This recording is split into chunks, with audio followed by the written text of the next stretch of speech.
అయితే ఇంకా పిల్ల చిన్నప్పుడు చిన్నప్పుడే తీసేసాను. చిన్న పిల్లప్పుడు నాకు ఇద్దరు బతకాలి రకం బతకాలి. ఒక పిల్ల చచ్చిపోయి ఇంకొక పిల్లేనా ఉంది. బతకాలి ఇంటికి ఉంటున్నాను. ఈ ప్రభుత్వం బాగా తీసేశారు. ఇద్దరు అయ్యా వికలాంగుల పిల్లలు, ఒక పిల్ల చనిపోయింది, ఇంకొక పిల్లేనయ్యా. ఆ పిల్ల పింఛన్ రాకుండా తీసేసారు. మరి ఇది న్యాయమేనా చెప్పండి? మీ ప్రభుత్వం వచ్చినాక నాయన మాకు ఇట్లా అన్యాయం అయిపోయింది. అంతకు ముందు చిన్న ఫ్యాన్స్ వస్తుంది అయ్యా మాకు. ఇప్పుడు ఆ పిల్లలు నాకు పెట్టుకుని నాకు తల్లి ఉంటుంది. మరి వాళ్ళు ఏం తినాలని చెప్పండి? కావాలని చేశారా లేకపోతే ఎందుకు ఇట్లా చేసింది? మీరు కావాలని గెలిపించినందుకు ఇక మాకు చేతులు చేసింది.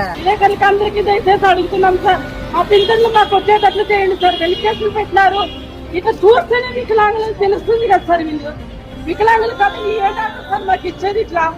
దయచేసి మేము రాష్ట్ర ప్రభుత్వాన్ని ఒకటే కోరుతున్నాం, మా పింఛన్లు మాకు రావాలని మేము సీఎం సార్ అని అడుగుతున్నాం సార్. సార్ నాకు 200 వచ్చినప్పటి నుంచి పెయింటింగ్ వస్తాను సార్. ఇప్పుడు సడన్ గా నోటీస్ ఇచ్చి తీసేస్తున్నారు సార్. ఏం పేరు చెప్పమ్మా? కళావతి సార్. ఏ ఊరు మీది? కల్లకుంట సార్.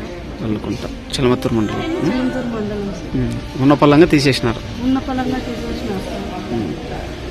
ఏమని చెప్పినారు? మీకు 40% కంటే తక్కువ ఉంది, మీరు బియ్యం పిఓ సార్ని కలసండి అని చెప్పినారు సార్. ఇంతకు మునుపు ఎంత ఉందమ్మా మీకు? 89% ఉంది సార్. వాళ్ళ గవర్నమెంట్